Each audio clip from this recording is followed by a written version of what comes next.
Boa noite a todos de casa. Boa noite, Diego. Boa noite a todos. Começamos o primeiro CEP de 2024 falando sobre Campeonato Carioca. Ele está ocorrendo.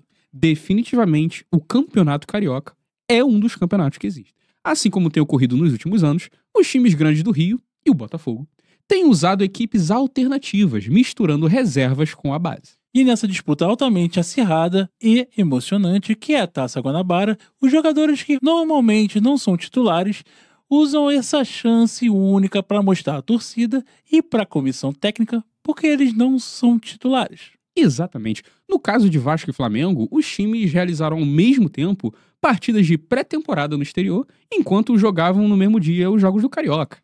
Para o torcedor isso é fantástico, pois você poder ver duas versões do seu time no mesmo dia, errando passes de 3 metros contra algum time da poderosa MLS ou do disputadíssimo Campeonato Uruguaio, é uma oportunidade única. Sem dúvidas. No Cariocão, apenas o Flamengo ainda não está entre os 4 primeiros por ter um jogo a menos.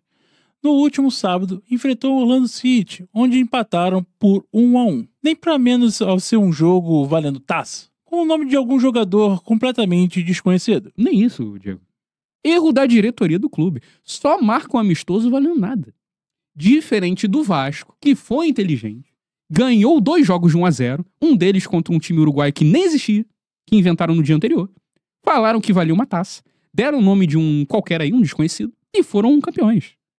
Inteligência da SAF do Vasco. Exatamente. E falando em Vasco, esse ano, um dos maiores reforços pro elenco é um reforço do ano passado, só que magro. Trata-se de Dimitri Payet. Payet. O jeito certo é Payet. Que em 2023 chegou ao Vasco levemente acima do peso, obrigando aí o clube a escalar o sósia dele, que também estava acima do peso, mas nem tanto. Já esse ano, o francês conseguiu ficar bem mais magro, inclusive mais magro do que ele estava na Europa. Isso tudo apenas fazendo dieta, treinando pesado e virando o carro de cabeça para baixo, que é um exercício muito comum na França, perdendo apenas pro exercício de colocar fogo nesse mesmo carro. Não dá para mexer nas tradições de um país. É a cultura deles. Payet começou bem o ano e marcou um gol no último domingo contra o Bangu, onde ele dribla vários jogadores e marca um golaço aos 53 minutos, último segundo do jogo, até o árbitro resolver que aquele não era o último minuto mais. Deu um pênalti pro Bangu e o time do subúrbio carioca empatou o jogo. O árbitro do jogo, o seu Tarciso Pinheiro Caetano, resolveu deixar o que seria um jogo completamente sem graça, com uma provável vitória tranquila de 3-0 do Vasco, em algo muito mais interessante de se ver, expulsando o jogador Jair pela simples existência dele, mostrando que todo critério é um critério, se você for corajoso o suficiente. O Vasco, mesmo com um a menos em campo, mostrou domínio na partida, chegando a abrir o placar com o meia Praxedes, mas leva o empate 2 vezes no jogo. O jogador Praxedes, que inclusive tem recebido críticas da torcida por tomar decisões erradas. O problema é que alguns jogadores eles confundem as coisas. Tomar decisões erradas faz parte, sim, da carreira de todo jogador bem-sucedido.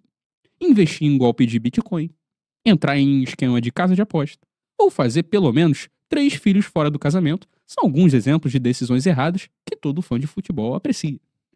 Mas quando as decisões erradas são dentro de campo, aí a torcida não consegue suportar.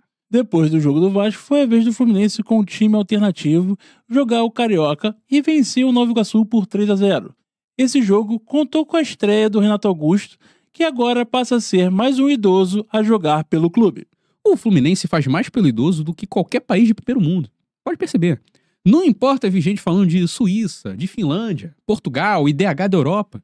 Idoso é bem tratado mesmo nas Laranjeiras. Não é à toa que é um dos melhores bairros do Rio de Janeiro.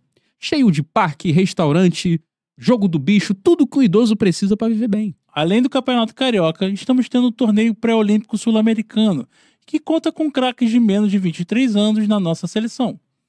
E o Bruno Gomes. Exatamente. Com tantas joias e até mesmo crianças pequenas, como a criança Hendrick, o Brasil tem feito um torneio honesto e até agora ganhou os 3 jogos que disputou, mesmo com o técnico Ramon Menezes, que treina suas equipes com um planejamento de evitar vitórias, que é aí um modelo bastante inovador que o técnico criou no Vasco da Gama e conseguiu chegar até na seleção brasileira. Que evolução do técnico Ramon. Quem diria que perder era o caminho para o sucesso?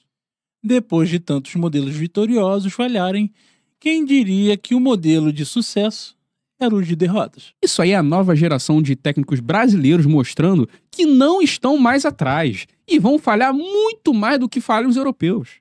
Falhar melhor. Talvez aí entrando numa liderança num suposto ranking de falhas e decepções. Parabéns. Perfeito, Natan. Com isso, ficamos por aqui com mais um CEP. Obrigado a todos de casa pela audiência. Obrigado a todos de casa e uma boa noite. Vai dividir? Vai, Natan. Isso aí é caixa. Tu não falou que era de calabresa? É horrível.